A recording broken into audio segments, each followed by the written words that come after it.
la diversité des contextes de nos écoles, l'éducation jésuite ne peut atteindre son but si une sérieuse formation spirituelle et religieuse n'est pas offerte. Toute cette importance du rapport à Jésus. C'est notre fondement, ce sont nos racines, et en même temps on a vu hier que nos racines, ce n'est pas un lieu figé, mais c'est quelque chose dont on doit se réapproprier sans cesse. Et puis l'après-midi, avec le récit de la Samaritaine, on s'est mis dans un contexte de dialogue, et d'un dialogue difficile, parce que l'autre est différent, parce qu'éventuellement on a du mal à se mettre sur la même longueur d'onde. Et c'est aussi notre question, et ce sera notre question d'aujourd'hui, avec Denis GIRA. Entrer en dialogue quand on est tellement différent. Et qu'est-ce que ça veut dire, entrer en dialogue? Le mot est peut-être simple, et Denis GIRA nous montrera que ce qu'il y a là en dessous est beaucoup plus complexe. Mais nous avons déjà cheminé avec Jésus hier, en montrant comment c'est tout un chemin. Voilà, alors je ne vais pas être plus long. Je me réjouis vraiment d'accueillir Denis, que j'ai eu l'occasion de rencontrer lors d'une journée avec tous nos professeurs de religion. Et c'est à l'occasion de cette journée-là que je me suis dit, il faut qu'il vienne aussi au GECC. Parce qu'il y a un message qui est important pour nous et qui nous ouvre. Alors je ne vais pas faire toute son histoire, simplement vous dire que, et ceux qui l'ont déjà rencontré l'ont remarqué, que Denis GIRA est né aux États-Unis et il a un accent clair. Et donc vous allez être surpris de le voir parler en français et pas en anglais, parce que depuis plus de 40 ans il est en France et qu'il a l'habitude des conférences en français et pas en anglais, donc il était plus à l'aise de le faire en français. Mais ce qui est plus important, c'est dans son parcours. Pascal nous a dit que Jésus a pris le temps, mais Denis a pris le temps aussi de la rencontre avec le bouddhisme au Japon. Il y a vécu pendant 8 ans, 8 longues années d'entrée en dialogue et d'apprentissage d'un dialogue.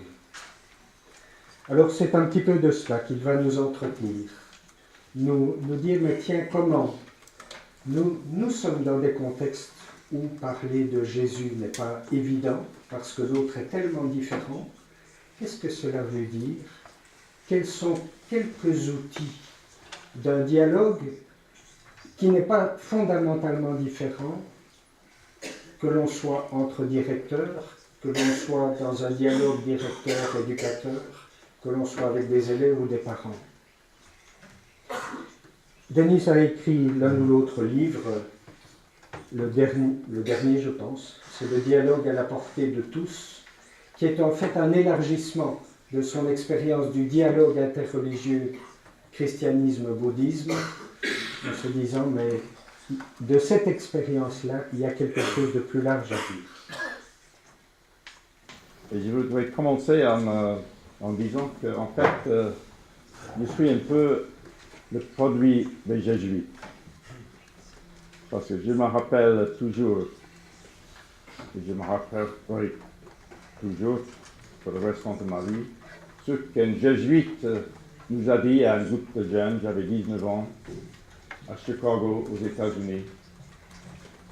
Il a dit que le chrétien n'a pas le droit de reculer devant une question.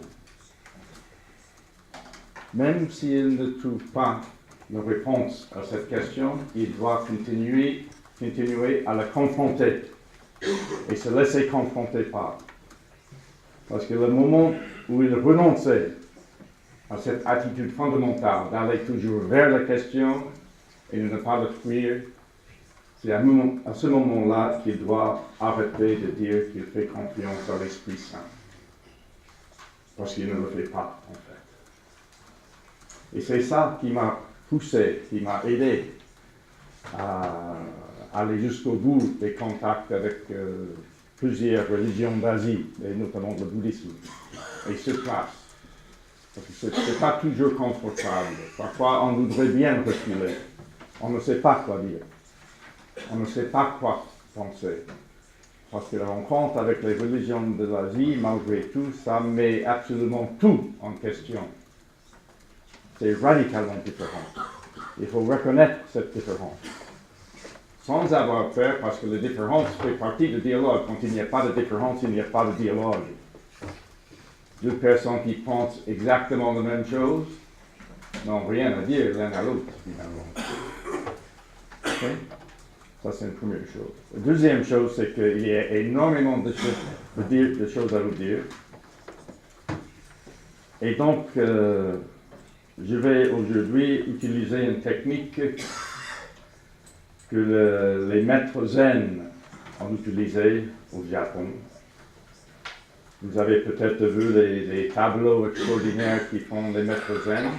En fait, c'est quelques traits, quelques coups de pinceau seulement. Mais avec ces quelques coups de pinceau, ils créent des tableaux qui évoquent des paysages absolument splendides. Et au-delà de ces paysages, ils évoquent la profondeur de toute une vision de monde et une vision de l'homme. Donc, je vais vous donner peut-être une dizaine de coups de pinceau.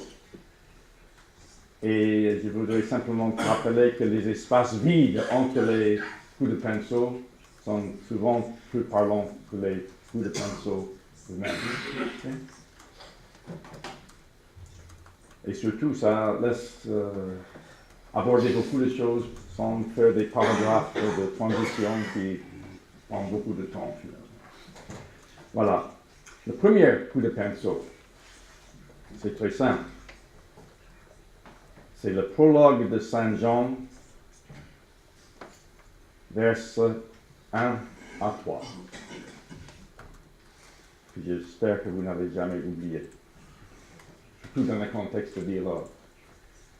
J'aime bien commencer avec une méditation sur cela parce que, en fait, c'est là où on trouve le mot dialogue pour la première fois dans un texte fondamental de notre tradition. Et c'est très commode aussi parce que parfois dans les séminaires, etc., les gens, tous les séminaristes n'apprécient pas tellement le concile. Ils ne sont pas enthousiastes de Paul VI.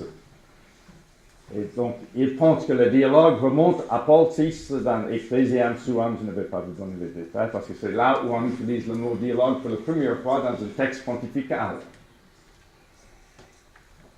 Dans le concile, on l'utilise dans plusieurs documents, sans doute grâce un peu à Paul VI.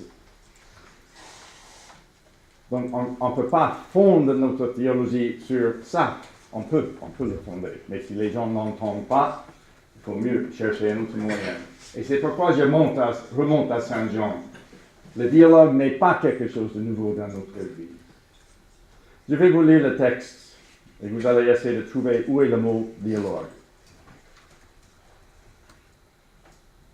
Au commencement était le Verbe. Et le Verbe était avec Dieu. Et le Verbe était Dieu. Il était au commencement avec Dieu. Tout fait par lui, et sans lui, rien ne fut. Alors, vous avez trouvé le mot dialogue dans tout cela? C'est pas évident. Je dois avouer. C'est pas évident parce que d'habitude, nous écoutons et nous lisons ce texte dans notre langue à nous. L'anglais, français, espagnol, etc. En fait, on le lit en tout, sauf en grec, langue dans laquelle il a été écrit. Regardons un peu les mots par lui. Par lui. Dans le texte grec, ils se lisent di autou. Di autou. Là où tout, c'est un pronom. Et le di, en fait, c'est dia, qui signifie par lui. Okay? Dia, lui. Mais le lui, c'est quoi? C'est le logos en grec. Donc, diautou, en fait, c'est dialogu, ou dialogue. C'est le mot dialogue. Ça, c'est la racine même de notre engagement dans le dialogue. Tout fut par lui. Et sans lui, rien ne fut. Cette phrase nous dit quelque chose de précieux. Il affirme que le logos, le verbe de Dieu, le verbe créateur, le verbe qui se fait chair en Jésus-Christ. Et là, vous reconnaissez certainement le début du verset 14 de même prologue. Il se fait chair en Jésus-Christ. Ce verbe est présent à absolument tout ce qui existe et intimement présent à tout être humain sur cette terre. À nous de découvrir cette présence en toutes choses, en tout être, en toute religion, en toute culture, dans toutes les convictions que les hommes et les femmes forgent dans leur fort intérieur, là où se fait la première rencontre avec le Verbe de Dieu. Vous avez l'immense privilège et responsabilité d'aider les jeunes qui vous sont confiés à poser un autre regard sur les religions, sur les convictions, un regard plus juste, c'est-à-dire plus ajusté à la réalité. Et cette réalité est déjà humainement extraordinaire. Mais pour celui qui saisit la portée des versets que nous venons d'entendre, elle prend une dimension qui dépasse toutes les attentes de ces jeunes, de nous-mêmes en fait. Et ça invite à mettre le dialogue au cœur de la vie de ces jeunes, mais pour le faire, ça doit être d'abord au cœur de notre vie à nous. Et il faut en être convaincu, sinon comment communiquer l'importance aux autres. Tout cela, ça fait notre premier coup de pinceau. Le deuxième coup de pinceau est simplement le mot dialogue. Mais cette fois, on va essayer de regarder le dialogue sans faire référence à la théologie, parce que ce n'est pas ça qu'on va partager immédiatement. Mais ça doit être toujours à l'arrière-plan, parce que c'est ça qui donne sens pour le chrétien au mot dialogue. Ce n'est pas dans les dictionnaires qu'on va trouver ce sens-là. C'est dans l'évangile de Saint Jean. Mais nous devons travailler avec des gens qui, probablement, je parle en France, ne connaissent même pas ce qu'est le prologue de Saint Jean. Donc on ne peut pas commencer avec ça. Donc notre deuxième coup de pinceau, le dialogue. Dans toute réflexion sur le dialogue et sur l'éducation au dialogue, il faut bien évidemment avoir une idée claire de ce qu'est cet exercice. Souvent, on pense que tout le monde sait ce qu'est le dialogue parce que tout le monde peut parler. On ne cesse pas de parler avec les gens tous les jours, donc on sait ce que le dialogue est. C'est un peu comme lire un livre. Tout le monde sait comment lire une phrase, donc on peut lire un livre, mais ce n'est pas la même chose. Aux États-Unis, il y a un livre extraordinaire que j'ai lu quand j'étais au lycée. Je change le langage. How to read a book. How to read a book. Il y a beaucoup de gens qui ne veulent pas lire ce livre-là, parce qu'après tout, on peut lire une phrase, on peut lire un paragraphe, donc on peut lire un livre. C'est simplement une combinaison de milliers de paragraphes. Mais non, c'est quelque chose de tout à fait différent. Mais le dialogue est comme ça. Il ne suffit pas de pouvoir parler avec les gens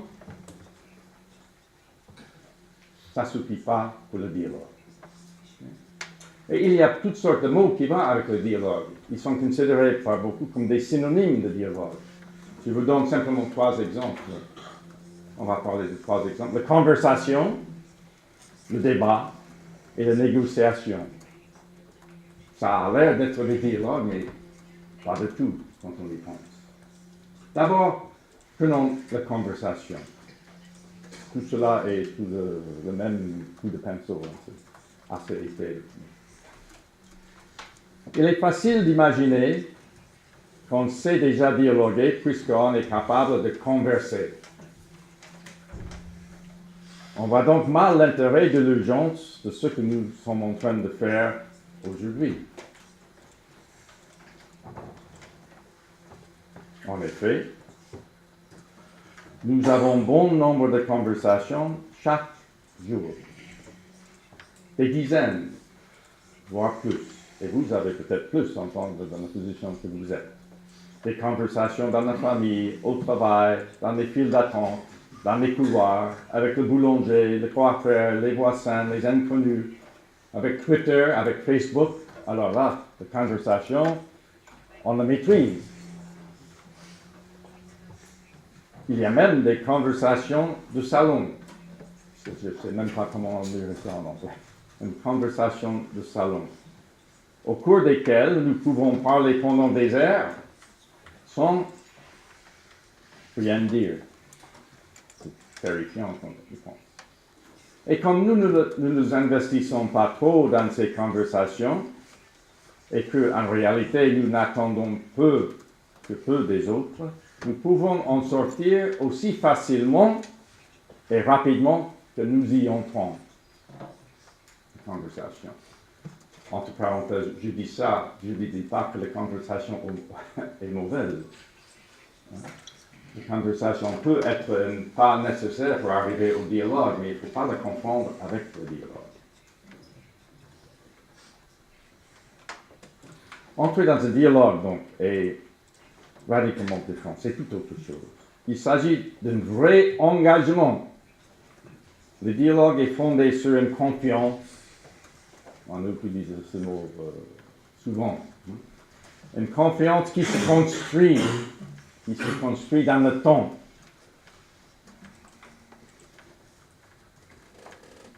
C'est quelque chose de profondément respectueux de notre interlocuteur, dont nous attendons beaucoup. Cet engagement étant en principe réciproque, nous ne pouvons pas arrêter un dialogue abruptement. Et surtout pas unilatéralement. Les expressions clés ici sont confiance, engagement, respect profond, réciprocité et cette idée d'attendre beaucoup de l'autre. En absence de tout cela, il est difficile de parler de dialogue.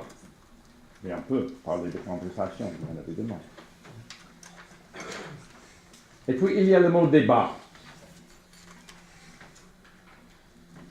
Mais dans un débat, il y a normalement un gagnant et un perdant. On essaie de montrer la supériorité de son point de vue. Et en le faisant, on va montrer en quoi l'argument de notre interlocuteur ou adversaire, c'est ce qu'on dit parfois, est moins valable. Dans le dialogue, il n'y a jamais de gagnant ni de perdant. On ne pense pas dans ces termes. Mais si on nous poussait à penser comme ça, il faut dire que tout le monde est gagnant dans le dialogue. Absolument tout le monde. Vous avez, j'imagine, tous enseigné. Je ne sais pas si on peut devenir la tête de métro sans enseigner un moment d'insomnie.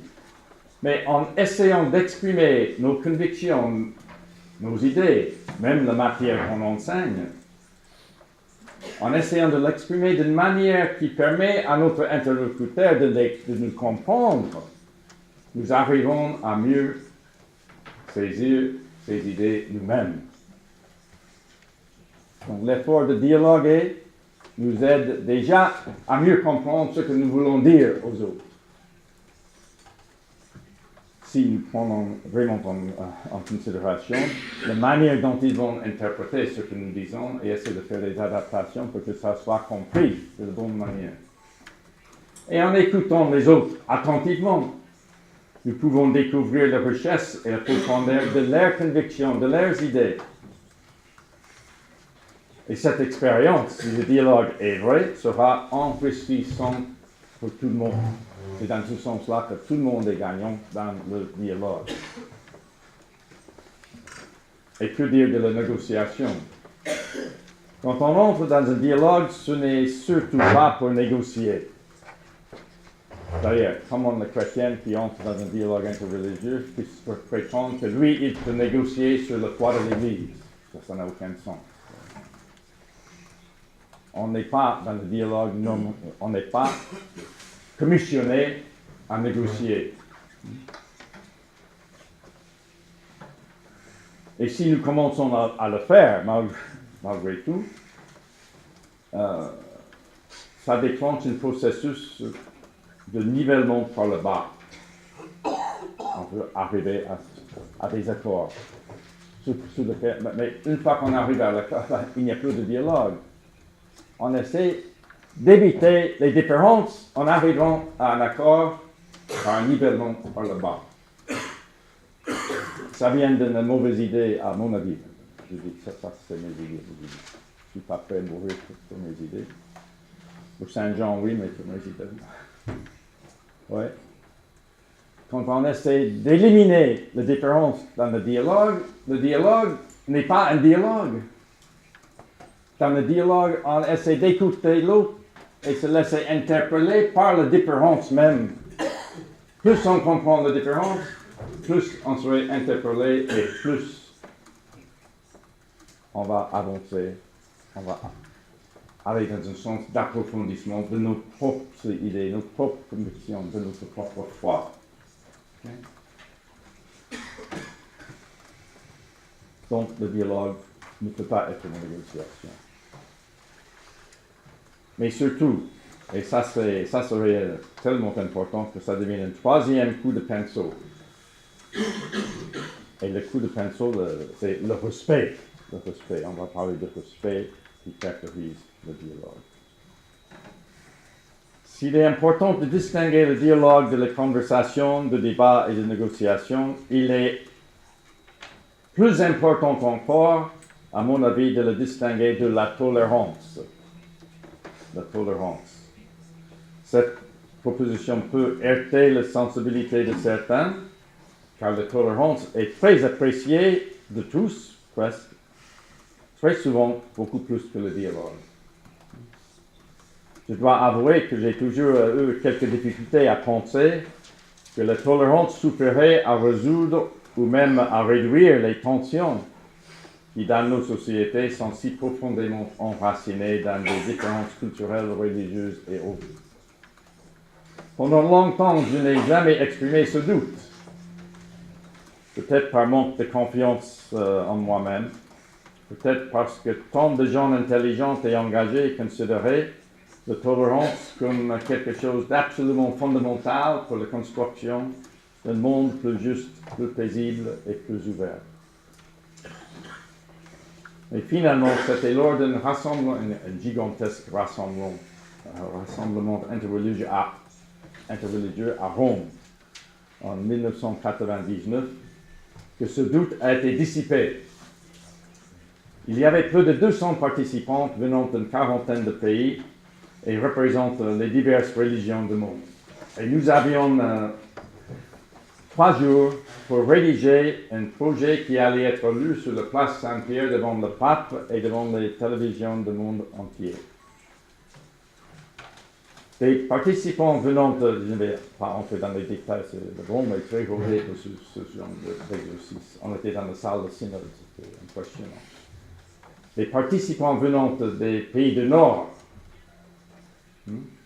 ont suggéré que dans ce papier, il fallait affirmer que la tolérance était le modèle des relations entre les religions, entre les cultures, entre les pays, entre les communautés et même entre les individus. ils se sont, disons, la réaction des participants des pays du Sud a été totalement inattendue. Il y avait une espèce de levée de bouclier. Ils refusaient de manière absolue d'inclure le mot tolérance dans ce papier. Alors, les gens du Nord ne comprenaient pas. Et ils ont expliqué, avec un exercice très simple, ils ont attiré notre attention sur le fait que dans la phrase simple employant le verbe tolérer, X tolère Y, c'est pas tout simple, il n'y a qu'un seul acteur, c'est X. Y est là, mais il se trouve dans une position tout à fait particulière et troublante. La seule chose qu'il a à faire, c'est d'accepter d'être toléré.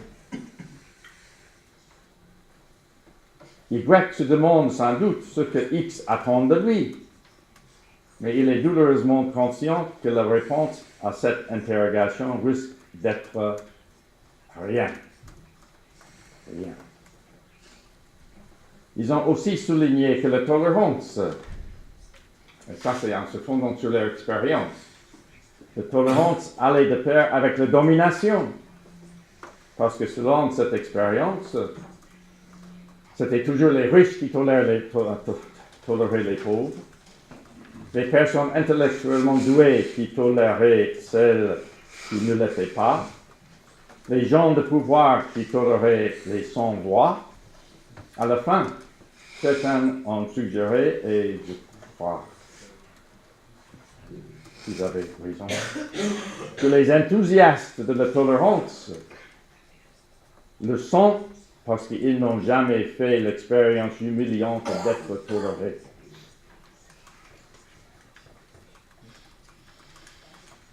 Et ça, c'est fondamental. Quand j'écoute les gens à la télévision qui parlent de tolérance, c'est certain qu'eux, ils n'ont pas fait l'expérience d'être tolérés. Ce n'est pas dire que la tolérance n'est pas parfois nécessaire. La tolérance est mieux que l'intolérance. Mais c'est très différent de dialogue. Il faut aller toujours au-delà de la tolérance. Donc, après ce mini-débat, qui s'est transformé en dialogue quand même, tous les participants du rassemblement se sont mis d'accord pour remplacer le mot tolérance par le mot dialogue. Et pourquoi? Parce qu'en réfléchissant, on a vu que quand on fait le même type de phrase avec le verbe dialoguer, ça donne à dialogue avec X dialogue avec Y, avec. Là, on a deux interlocuteurs à l'égalité.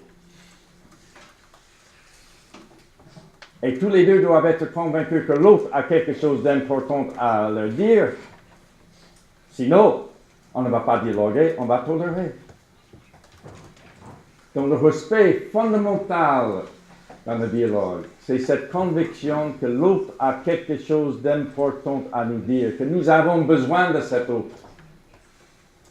Oui, nous ne pouvons pas nous laisser le tolérer, parce que le tolérer serait se mettre à côté de toute la richesse qu'il a à nous offrir, finalement.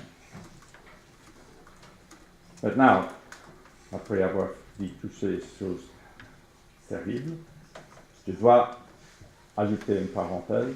Dans la réalité, beaucoup de gens qui parlent de la tolérance, ils ont une attitude qui est dialogale. Mais ils utilisent le mot tolérance. Ils ont ce respect. Mais le problème, et c'est pourquoi je mets l'accent toujours, il faut être toujours conscient comment les autres vont interpréter les mots que nous utilisons, et ils vont l'interpréter par leur expérience. S'ils ont fait l'expérience d'être tolérés, ils vont interpréter notre mot de tolérance par cette expérience-là, et c'est très négatif. Donc, je dirais, il faut peut-être changer de vocabulaire pour que le mot qu'on utilise corresponde avec notre positionnement intérieur vis-à-vis de ces personnes. On ne les tolère pas, on est intéressé par eux, donc on va entrer en dialogue avec eux. Okay? Voilà donc pour ce sujet-là.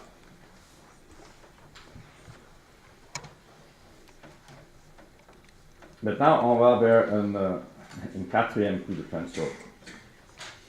Ce quatrième coup de pinceau, je ne vais pas vous dire ce qu'est le mot tout de suite. Vous allez le deviner.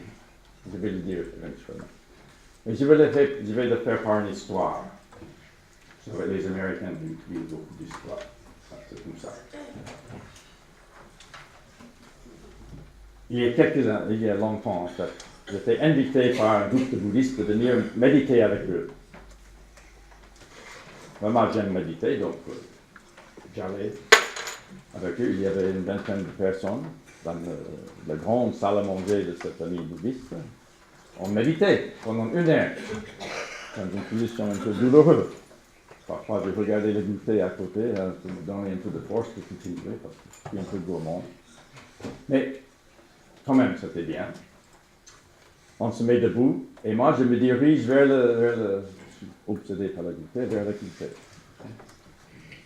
Et puis, l'ami qui m'a invité, il dit non, parce que mes amis voudraient vous poser quelques questions sur la foi chrétienne. Alors, je n'étais pas préparé pour ça. Et c'était peut-être mieux comme ça. Parce que je connais les questions que les bouddhistes peuvent nous poser et ce n'est pas facile à donner une réponse juste. Juste, toujours ajustée à la réalité.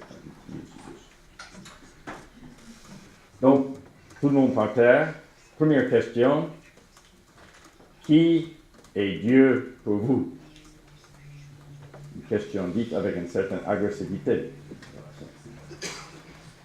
Parce qu'à l'époque, la plupart des bouddhistes étaient des chrétiens avant. Il y avait une mauvaise expérience. Donc, je ne savais pas quoi faire. Mon premier instinct de survie, on dit, était de gagner du temps. Donc j'ai dit, j'ai une idée. Si chacun de vous me dit qui est Dieu pour vous, chacun dans son tour, ça me permettrait de donner une meilleure réponse plus adaptée à votre vécu. Ah ben ça c'est vraiment... Ah, ma grande étonnement, il trouvait que c'était une très bonne idée. Ah. Donc, on a commencé.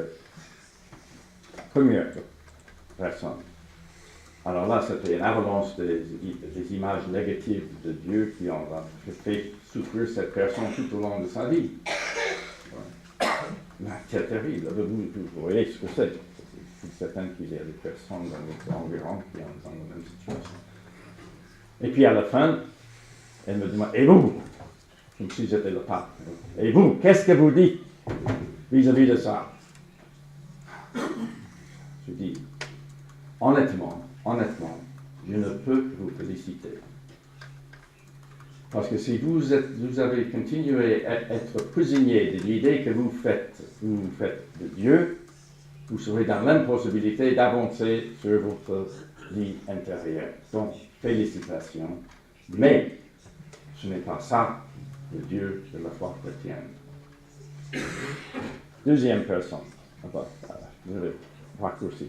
Tout le monde avait un problème avec les images de Dieu. Mais je deviens de plus en plus conscient que ça venait de moi. Et moi, il fallait dire quelque chose. Et donc, j'ai dit le mot qui serait le quatrième coup de pinceau, en avertissant qu'ils allaient rire quand je dis le mot. Ils disent non, jamais. Dans le dialogue, on ne rit pas. Je dis, riez bien parce que je le comprends. Le mot est simple. Mystère. Ils ont dit, certains. Pourquoi? Parce qu'ils savaient bien ce qui est le mot mystère. C'est le mot qu'utilisent les catéchistes, les prêtres, les formateurs, quand ils arrivent à un point où ils ne peuvent plus rien dire. Donc le mystère, c'est ce qu'on ne peut pas comprendre. J'essaie d'expliquer, mais c'est pas ça ce que je veux dire quand j'utilise le mot mystère. Le mystère, dans ce contexte n'est pas ce qu'on ne va jamais comprendre. Si c'est ça, il faut fermer le boutique, finalement. On n'a rien à dire, littéralement. Le mystère, c'est ce que nous n'allons jamais cesser de découvrir. Le premier ferme la porte sur l'aventure spirituelle et la deuxième interprétation, ce qu'on ne va jamais cesser de découvrir, c'est très positivisant. Ça pousse sur une aventure qui est sans fin finalement. Ouais. Et puisqu'il fallait toujours avec les bouddhistes greffer les choses sur l'expérience quotidienne, j'ai dit, mais vous savez, si vous m'avez demandé à vous dire qui est ma femme, j'aurais dit le même mot, mystère, et pour les mêmes raisons. Parce que après 44 ans, je dirais aussi aujourd'hui avec 44 ans de mariage, je ne fais que commencer à effleurer le mystère de la personne de ma femme. J'ai encore ouais.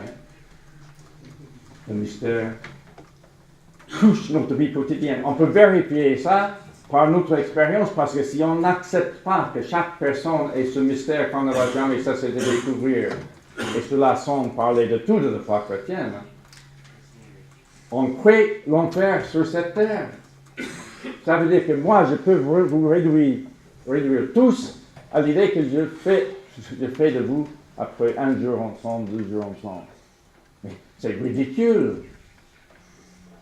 Mais combien de vos étudiants souffrent de ça?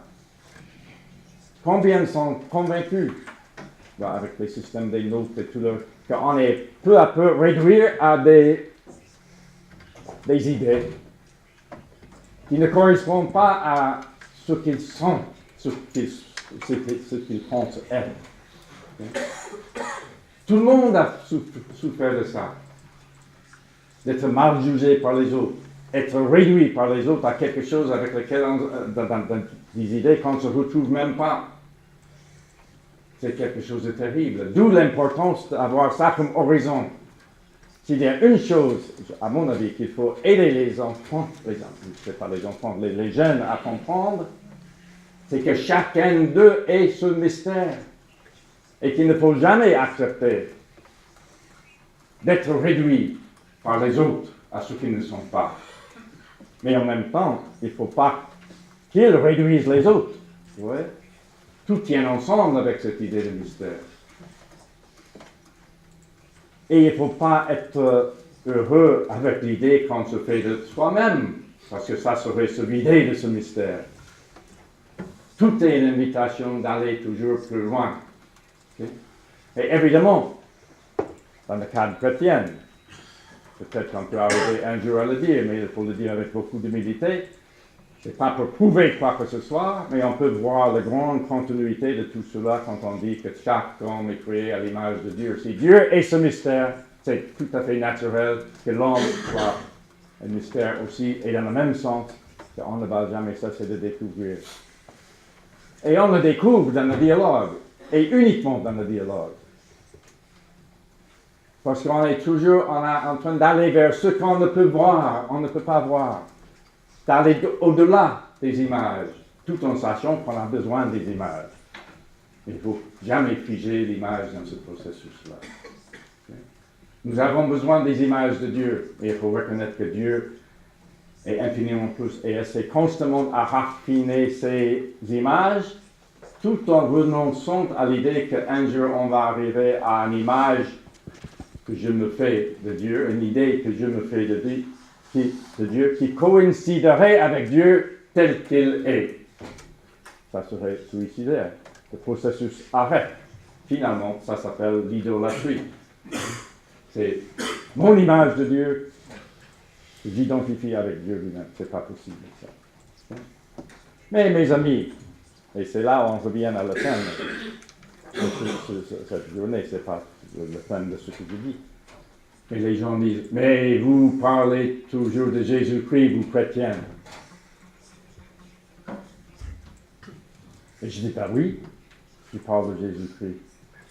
Et vous dites que c'est lui qui parle de Dieu. Je dis, ben oui, je dis, il n'y a pas de problème. Ils disent, donc vous êtes en train vous-même à réduire le mystère de Dieu dont vous parlez à cet homme Jésus-Christ. dis, mais c'est pas aussi simple que ça, parce que Jésus-Christ, si Dieu est mystère qu'on ne va jamais cesser de découvrir, si ma femme est mystère que je ne vais jamais cesser de découvrir, si moi-même je suis un mystère que je ne vais jamais cesser de découvrir, comment vous voulez que je dise que Jésus-Christ n'est pas ce même mystère? Il y a Jésus-Christ qui est la vérité. Moi, je n'ai pas de problème avec ça. Je n'aurai jamais de problème avec ça. Et penser que ce que je peux savoir de Jésus-Christ, et les idées que je me fais de Jésus-Christ, en étudiant même la Bible, etc., coïncident avec le mystère de Jésus-Christ, non. Il faut avoir cette humilité toujours de respecter cet écart qui existe entre Jésus-Christ en lui-même et ce que je peux connaître de lui. Et en fait, c'est très simple dans l'exemple, et je passe beaucoup plus de temps à essayer de comprendre ma femme, et je passe en essayant de comprendre le mystère de Dieu et le mystère de Jésus-Christ. Comment est-ce que je peux affirmer que ma femme reste un mystère, mais Dieu et Jésus-Christ, ça c'est tout placé, nous possédons la vérité et nous allons vous dire ce que c'est. Il n'y a pas de sens là. Il doit y avoir une continuité dans notre manière d'aborder tout cela. Et le mystère est une des clés de ce coup de pinceau. Et on voit très très bien le lien avec le dialogue parce que c'est effectivement uniquement dans le dialogue qu'on peut avancer dans notre approfondissement de notre idée de qui est Dieu, qui est l'autre, qui je suis moi-même, etc., etc. Ça va pour cette quatrième mot-clé qui est essentiel. Cette idée de mystère qui touche toute notre vie relationnelle. Mais si tout ça c'est vrai, parce que c'est pas facile, aller toujours en avant, on aimerait bien rester sur les images, c'est tellement plus confortable de dire, ben, voilà, Jésus-Christ est ça, Dieu est ça, je suis tranquille. On peut même créer des catéchismes qui donnent des définitions de Dieu, mais définir Dieu, c'est tuer Dieu, finalement. Ça, c'est réduire Dieu à l'idée que nous, les hommes, font de lui. Pour aller toujours plus loin, ça peut être fatigant, mais c'est là que viennent les exigences de dialogue. On ne peut jamais arrêter ce processus-là. Et donc, notre prochain coup de pinceau concerne les exigences de dialogue, et ça prend la forme des 5 règles. Je ne sais pas si j'aurai le temps de dire tout, mais je vais essayer quand même. 5 règles. On va considérer ça comme un grand coup de pinceau avec des sous-coups de pinceau. Okay. Chaque règle serait comme un coup de pinceau. Le premier.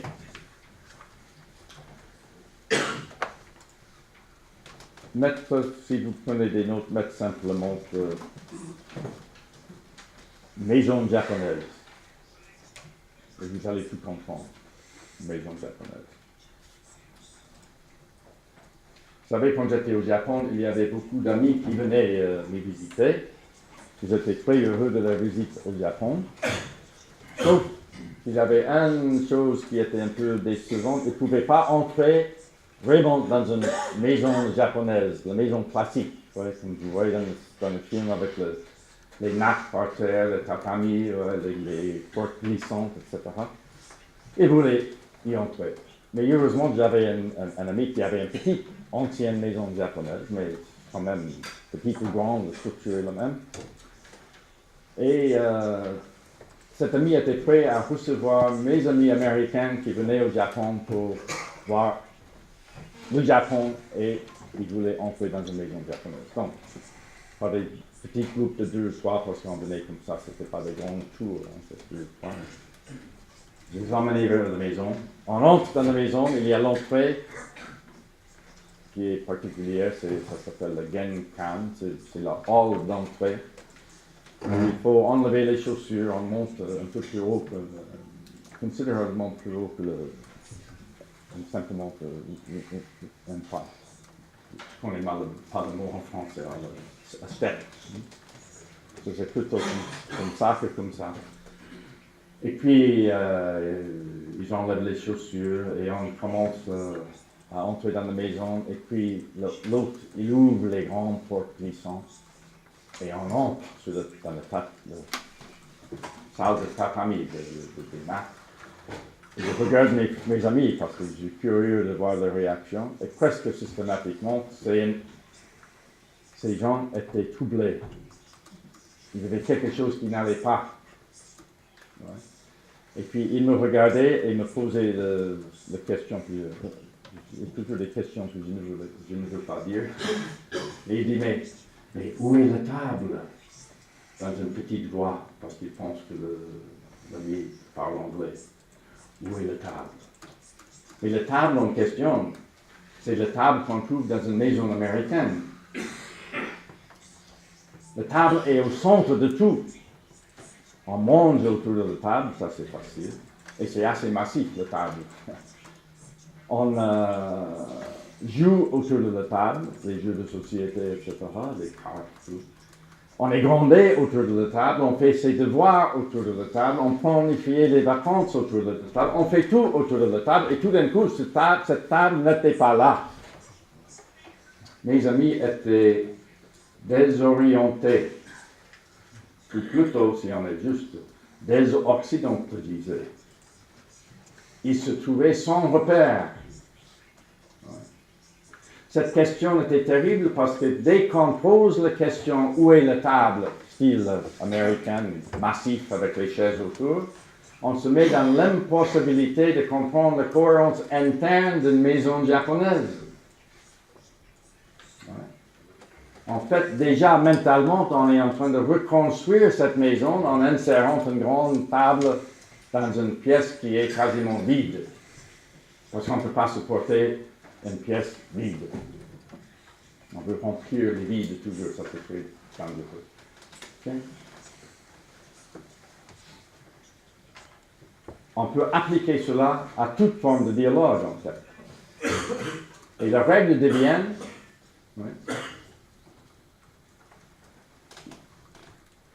ne cherchons pas la table dans la maison japonaise. Ça, c'est la forme la plus facile. La forme plus abstraite, ne cherchons pas chez l'autre ce qui est important pour nous, parce que si on le fait, on ne va pas découvrir ce qui est important pour les autres. Ça va? C'est assez simple, mais c'est mortel dans l'application.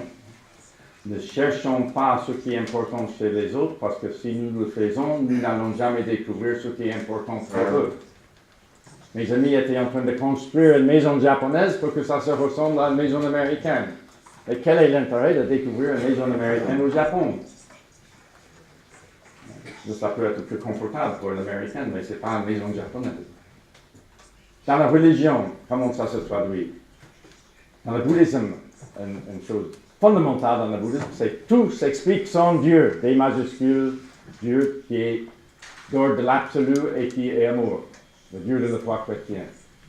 Tout s'explique sans ça. Mais nous avons beaucoup de mal à accepter ça. On entend, je sais pas l'enseignement, on passe des heures et des heures sur ce problème-là. On va commencer, parce qu'on est convaincu que Dieu doit être quelque part. Mais peut-être Dieu est quelque part, mais ça ne se reflète pas dans les concepts qu'utilisent les Japonais pour parler de leur expérience religieuse.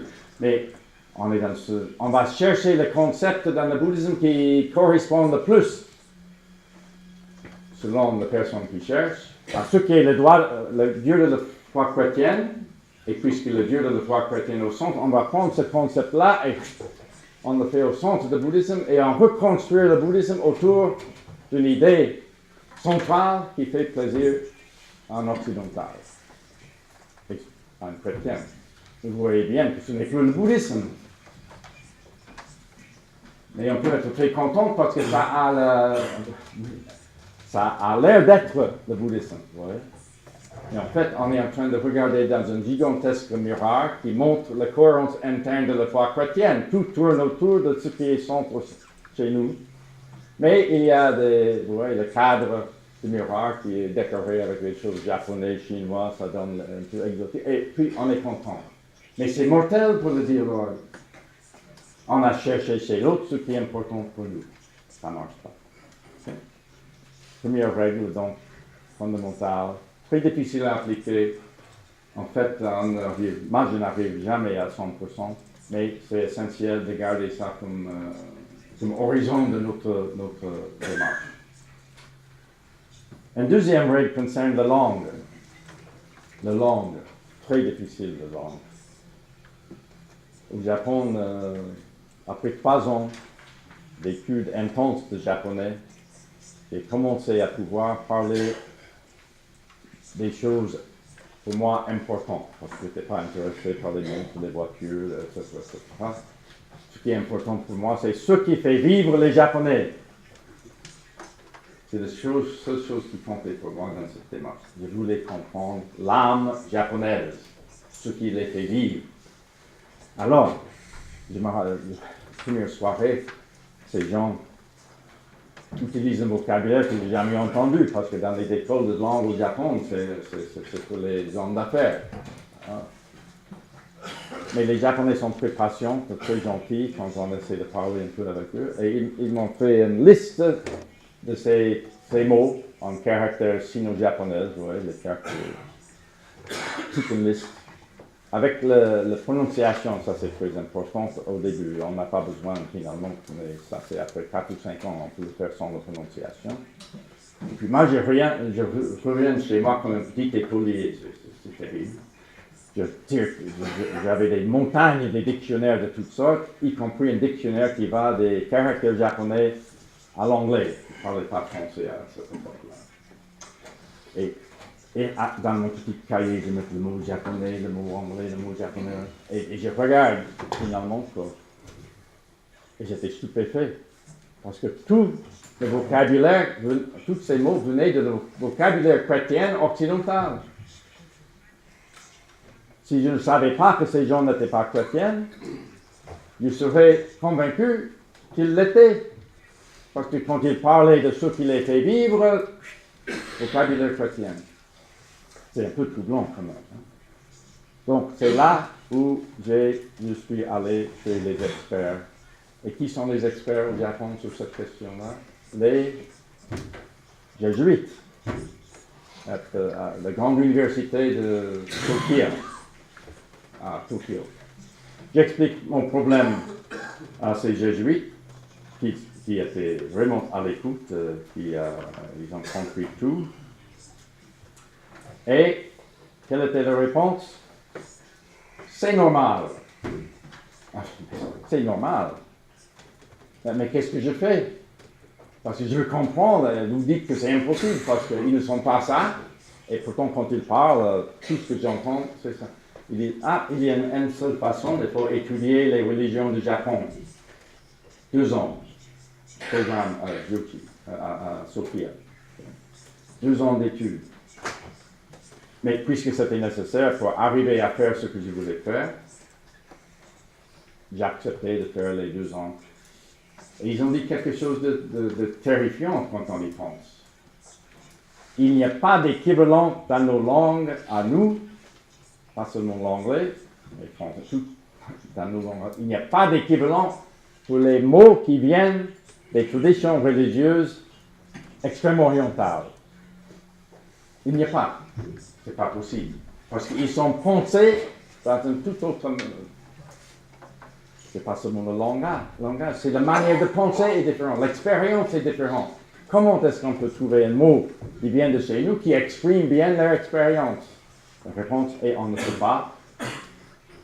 Parce que la définition, la manière de comprendre chaque concept clé dans le bouddhisme, dans le confucianisme, dans le taoïsme, etc., viennent de toute une série d'autres mots-clés qui sont en japonais, qui étaient créés en japonais et auxquels il n'y a pas d'équivalent.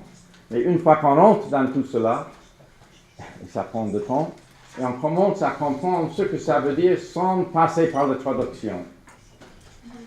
Et ça, c'est très important parce qu'on peut finir en expliquant ce que ça veut dire, et puis c'est comme un logiciel, on charge le mot qu'on utilise avec une autre définition. Parce qu'on ne peut pas changer les mots, c'est dans tous les dictionnaires. Donc on dit quand vous entendez ça, ça veut dire ça. Ça, c'est le travail des spécialistes.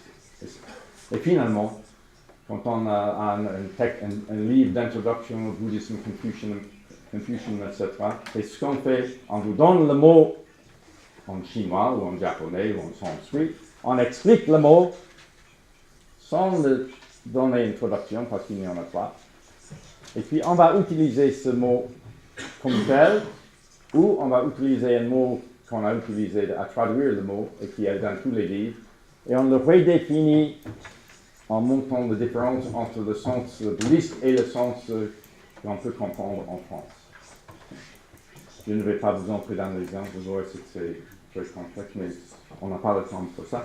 Juste le problème de la langue, c'est terrible, et c'est là où j'ai perdu toute confiance dans les dictionnaires bilingues, ce qui est plus grave. Parce que quand on perd confiance dans les dictionnaires bilingues, ça devient très difficile. Mais ce problème ne concerne pas seulement les grandes traditions qui viennent de l'Extrême-Orient. Dans le dialogue, on peut avoir le même problème entre des personnes qui parlent la même langue. Et ça, c'est troublant. Ouais. Ça touche vos étudiants de très près, parce que vos étudiants ne vont pas se perdre avec le japonais, le chinois et tout ça, au moins pas pour le moment. Hein. Mais dans quelle situation se trouve-t-il? Et là, j'aimerais bien, je n'ai pas emmené, mais j'ai un gigantesque dictionnaire français, qui s'appelle le Petit Robert. Et sur le 4e de couve de ce dictionnaire, qu'est-ce qu'on trouve? 60 000 mots et 300 000 sens. Vous voyez le problème? 60 000 mots et 300 000 sens. Ça veut dire, quand je suis en train de parler avec quelqu'un, disons, dialoguer avec quelqu'un qui parle la même langue que moi, il va utiliser un mot. Je commence avec moi. Moi, je vais utiliser un mot, et quand j'utilise ce mot, je choisis inconsciemment un de ces 5, 6 ou même 7 sens. Okay? Ça, c'est essentiel pour comprendre ce que je dis. L'autre doit comprendre cela. Mais lui, il va entendre avec un de ces 7 sens. Maintenant, je ne suis pas un statisticien, je ne suis pas un expert de statistique. Mais il me semble que la possibilité que les deux interlocuteurs dans un dialogue vont tomber sur le même sens d'un mot qui a 7 sens. Ouais, ça, les possibilités de malentendu sont énormes. D'où notre problème. Nous pensons comprendre simplement parce que nous avons entendu un mot avec lequel nous sommes familiers.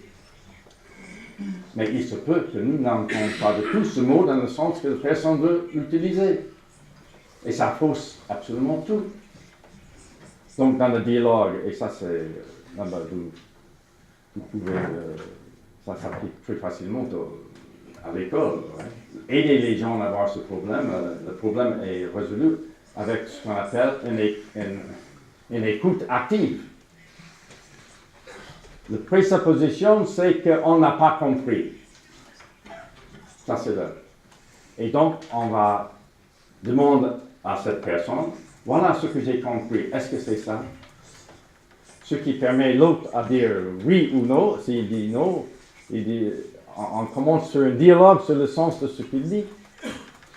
Et c'est comme ça que peu à peu, on peut commencer à avoir un véritable dialogue, un véritable partage. Mais ce n'est pas évident, juste, je parle avec, je comprends ce qu'il dit, je le répète, et c'est terrible. Je sais que c'est terrible, parce que j'ai des entretiens avec des journalistes. Et j'ai dit des choses. Et puis, le lendemain, j'ai l'entretien avec des choses que j'ai jamais dites, des choses parfois qui sont le contraire de ce que je dis. Donc, les journalistes, ils sont prisonniers du système. Mais en fait, ils ne disent pas ce que la personne dit, ils disent ce qu'ils ont compris de ce qu'a dit la personne. qui ne correspondent souvent pas du tout à ce qu'il voulait dire. Il y a de multiples exemples de cette espèce de dérapage, et ça vient sous la deuxième règle, qui, si on va mettre ça dans une forme plus nuancée, vient à... J'ai la définition de cette... je vais le faire par mémoire. Il faut toujours avoir la grande humilité de reconnaître qu'il y aura toujours un écart entre ce que je peux comprendre de l'expérience de l'autre en passant à travers les mots qu'il utilise et l'expérience de cette autre personne. Avec le bouddhisme, c'est clair. Si j'étudie le bouddhisme uniquement en français, avec les mots que l'on utilise, ça va déformer ce qu'est le bouddhisme. Il y a un écart. Donc il faut faire le nécessaire pour surmonter ce problème. Mais même dans les situations ordinaires, il y aura un écart. Il faut faire le nécessaire pour défaire les dégâts que ça peut causer. Ça, c'est la deuxième règle. Donc, troisième règle, c'est il faut avoir ce que j'appelle un principe organisateur. Un principe organisateur. Ça, c'est un coup de pinceau tout seul. Hein? Comme chacun de ces règles, c'est un autre coup de pinceau. J'utilise principe organisateur parce que j'ai peur de mot identité. Parce que le mot identité, parfois, le sens qu'on donne à le mot identité, ça peut glisser vers le mot identitaire. Et ce n'est pas la même chose. Je crois à une saine identité que j'appelle principe organisateur, mais j'évite comme la peste ce qui est identitaire. L'identitaire, c'est une identité figée. Ouais. Une bonne identité doit être souple. Il y a une expression en français, si on peut comprendre, mais je vais troubler les personnes qui se dévouent à cette interprétation. Donc, bon courage. Parce que j'essaie de ne pas utiliser des idiomes. Mais une bonne identité saine, ouais, quelqu'un qui a ça, on dirait de lui, il est bien dans ses baskets. Vous comprenez? Bien dans ses baskets. Il a beaucoup de souplesse à cause de ses baskets. Mais il sait ce que sont ses baskets. Okay? Et ses baskets lui donnent la souplesse. Ça, c'est une bonne identité. Une identité qui risque d'être identitaire, cette personne-là qui est figée, on va dire de lui, on ne va pas dire qu'il est bien dans ses baskets, on va dire qu'il est droit dans ses bottes. Oui, droit dans ses bottes. Ça a une force. On est un peu dans une situation militante et militaire. Hein. On sait ce qu'est la vérité et c'est comme ça. Il n'y a pas de souplesse là-dedans. Mais sans souplesse, il ne faut pas dialoguer, parce qu'on ne peut pas dialoguer sans un peu de souplesse. Okay? Donc le principe organisateur. Et ça vient à cette question de parler de Jésus avec un point d'interrogation. Can we speak about Jesus Christ in a dialogue? Moi, je crois vraiment, mais il y a d'autres qui ont dit la même chose, qu'il faut pouvoir parler de Jésus-Christ dans un dialogue. Et les personnes peuvent entendre si nous le faisons avec une vraie humilité. L'humilité de dire que, en fait, quand nous parlons,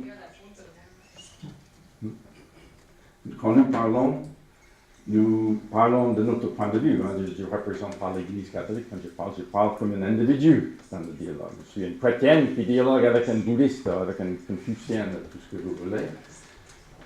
La personne qui parle doit reconnaître que c'est Jésus-Christ qui est un mystère que nous n'allons jamais cesser de découvrir. Ouais. Ce que je dis de Jésus-Christ n'épuise pas le mystère de Jésus-Christ. C'est essentiel. On le dit avec beaucoup d'humilité. Mais ça ne veut pas dire qu'on le dit sans audace. Parce que nous croyons que Jésus-Christ est la vérité, ouais, mais nous ne possédons pas cette vérité. Et ça, je peux dire sans aucune hésitation, parce que c'est une expression qui utilise tous les papes depuis Jean-Paul II. Okay? Nous ne pouvons pas posséder la vérité parce que pour nous, la vérité est une personne et c'est absolument fondamental de pouvoir dire aux gens qu'on ne peut pas posséder une personne. Tout le monde peut comprendre ça, mais comment est-ce qu'on peut prétendre posséder Jésus-Christ, posséder Dieu, etc. Définir Jésus-Christ, définir Dieu quand je ne peux pas définir mes enfants ni ma femme, ce n'est pas possible. Ça, c'est fondamental. Et je crois que les gens sentent quand ils sentent quand on a cette humilité et ils sont prêts à écouter. Okay? Ça serait Puis le quatrième règle, c'est très facile. Quatrième règle, ça vient de Camus en fait. Il faut juger la tradition par ses sommets et pas par ses sous-produits. Très important. Parce que nous avons une tendance de toujours faire ça par les sous-produits. Moi, j'ai souffert de cela au Japon, par exemple, quand on dit le christianisme. C'est violent, c'est l'Irlande du Nord, ça c'est le christianisme. Il y a des gens qui ont. Mais tout ce qu'on voit, c'est la violence. Les chrétiens sont en train de s'entretuer. Comment vous voulez que j'intéresse à ça? Tout est bien. Mais ça, c'est un sous-produit. Le dialogue se fait au sommet des traditions. L'évangile, côté chrétien. L'enseignement de Bouddha lui-même, côté bouddhiste. Ouais. Parce que dans le bouddhisme aussi, il y a des sous-produits. Il y a des sous-produits partout, parce que c'est des hommes et des femmes comme vous et comme moi qui essaient de vivre ces religions. Il y aura certainement des gars partout. Il faut simplement reconnaître ces nuages qui sont au pied de montagne et passer cela pour monter au sommet, parce que c'est là où ça se fait le dialogue. C'est très important celui-là. Et puis le cinquième, je ne vais pas entrer trop dans le cinquième, ça résume très très bien dans une phrase anglaise. Think outside the box. La règle en français, c'est beaucoup plus... en anglais, c'est le fait que deux choses soient radicalement différentes ne veut pas dire qu'ils sont diamétralement opposés. Et c'est uniquement par l'étude des deux côtés qu'on peut arriver qu'il y a des ponts qui existent, mais il faut vraiment les chercher. Dans un premier temps, on ne va pas voir des ponts, ou tout va être un pont. Ça, c'est terrible. Il faut faire ça de manière juste, en allant en profondeur. Je donne la règle simplement pour que vous voyez ça, et les exigences de dialogue, parce qu'il faut arriver là où on peut comprendre qu'il y a quelque chose qu'on peut se dire les uns aux autres, mais il faut vraiment travailler pour y arriver et ne pas être satisfait avec des raccourcis. Donc je termine avec une petite conclusion, voilà, avec deux mots auxquels j'attache beaucoup d'importance, et peut-être vous me comprendrez là. Dans mes cours, je n'essaie pas de pousser les gens à un dialogue. C'est un dialogue complexe. Oui, il peut être complexe. Mais je veux que chacun devienne un être de dialogue. Ça, c'est l'expression, un être de dialogue. Ou, d'une autre manière, que le dialogue est un style de vie. Qu'est-ce que ça veut dire? Si on parle uniquement de dialogue, on parle très peu de notre temps. Nous passons peu de temps à dialoguer dans le sens le plus profond du terme. Mais ça, c'est pas important. Même si on dialogue jamais, on peut toujours être un être de dialogue. Qu'est-ce que c'est un être de dialogue? Un être de dialogue se définit par le regard qu'il posait sur les autres. Et ce regard pour le chrétien, et là je reviens à Saint Jean, dans le prologue, ce regard chez les autres, il voit toujours plus loin de ce qu'on peut voir avec les yeux ordinaires. Par les yeux de la foi, il voit que cette personne est un mystère qu'on ne va jamais cesser de découvrir. Même si les gens refusent à dialoguer, ça arrive très très souvent. Il faut être d'une patience totale et toujours revenir avec le même regard, parce que rien ne change. Dieu est toujours présent quelque part dans leur vie. À nous à le chercher, à être toujours ouvert.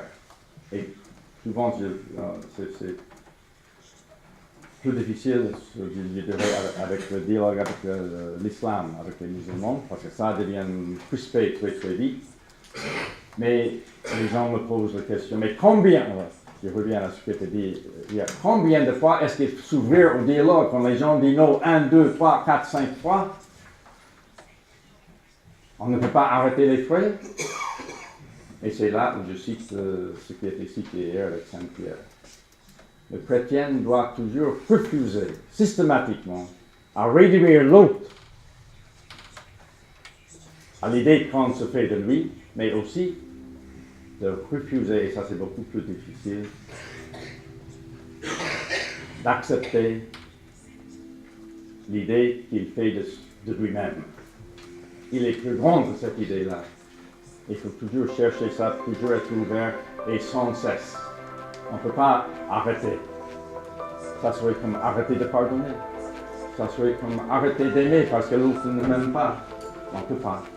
Il faut toujours être ouvert au dialogue. Même si on n'arrive jamais à dialoguer, cette ouverture est déjà une annonce de quelque chose de fondamental dans la foi chrétienne, c'est que chaque personne est créée à l'image de Dieu. Dieu est présent dans sa vie, il ne peut pas ne pas être présent. Et nous allons à la cherche. Nous essayons de mettre le doigt sur le mystère de Dieu dans les autres. Mais si on arrête d'être ouvert au dialogue, on cache quelque chose qui est essentiel dans la foi chrétienne. Maintenant, c'est à chacun de trouver le moyen de le faire dans une situation concrète dans laquelle il se trouve. Et tout se résume bien dans ces 4 lignes avec lesquelles je vais arrêter, qui viennent de l'encyclique Lumen Fidei, qui a été écrit par Pape François, mais il l'a fait un peu avec le Pape Benoît. Le croyant n'est pas arrogant. Au contraire, la vérité le rend humble. Car il sait que ce n'est pas lui qui la possède, mais que c'est elle qui l'embrasse et le possède. Loin de le réduire, la sécurité de la foi le met en route et rend possible le témoignage et le dialogue avec tous. Lumen Fidei. J'ai oublié de mettre le chiffre. Et vous le trouverez sur le site de Vatican. Merci de votre attention et bonne continuation avec le travail que vous faites avec les jeunes, parce que vraiment j'ai un respect illimité pour ce que vous faites et je vous souhaite de bonne continuation et j'espère qu'il y a au moins 1 ou 2 idées qui vont vous aider dans tout cela. Merci.